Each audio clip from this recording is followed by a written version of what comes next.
बात करने के लिए लॉगिन करें www.astrotak.com।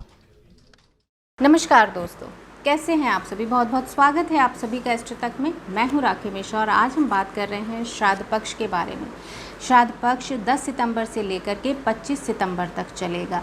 भाद्रपद महीने के शुक्ल पक्ष की पूर्णिमा से शुरू होकर के अश्विन माह की अमावस्या तक ये समय रहता है। इस समय में आपको अपने पितरों का श्राद्ध, तर्पण और पिंडदान ज़रूर करना चाहिए।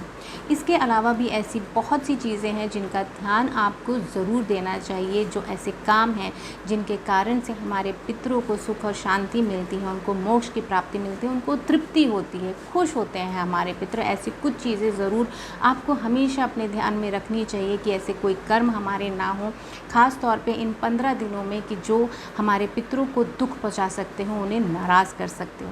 आइए जान लेते हैं ऐसी कौन सी चीज़ें हैं जो आपको, सबसे पहले यही जानते हैं कि कौन सी चीज़ें हैं जो आपको नहीं करनी चाहिए, जिनका ध्यान आपको ज़रूर देना चाहिए, कहीं आपके पितर, आपके पूर्वज आपसे नाराज़ ना हो, दुखी ना हो जाएं।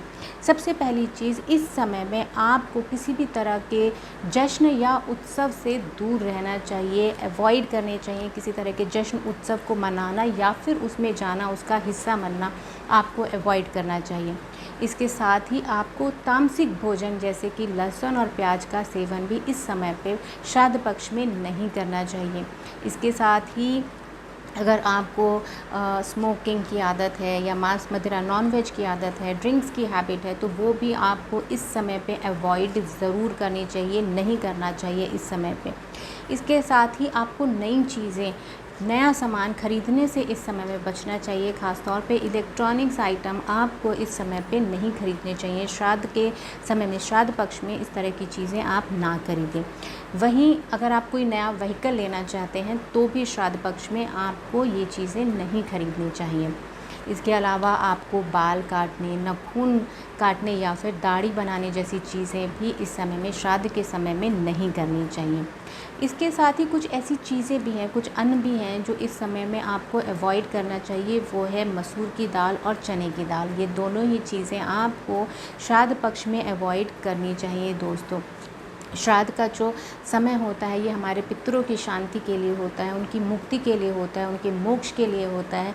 तो आपको ऐसे ही कर्म करने चाहिए जिससे उनको शांति मिले, उनको सुकून मिले, उनको मुक्ति का द्वार उनके लिए प्रशस्त हो।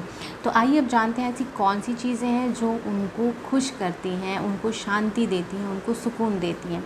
सबसे पहले आपको रोज़ उन्हें जल अर्पित ज़रूर करना चाहिए। दक्षिण दिशा की तरफ मुख करके आपको उन्हें जल ज़रूर अर्पित करना चाहिए। जल कुशा हाथ में रख करके, उंगली में बांध करके आपको फिर जल उनको अर्पित ज़रूर करना चाहिए। जल जो है दोपहर के समय दक्षिण दिशा की तरफ मुख करके आपको देना चाहिए और उसमें आपको जौ, तेल और चावल यानी अक्षत का इस्तेमाल ज़रूर करना चाहिए। वो हाथ में रख करके ही आपको जल देना चाहिए।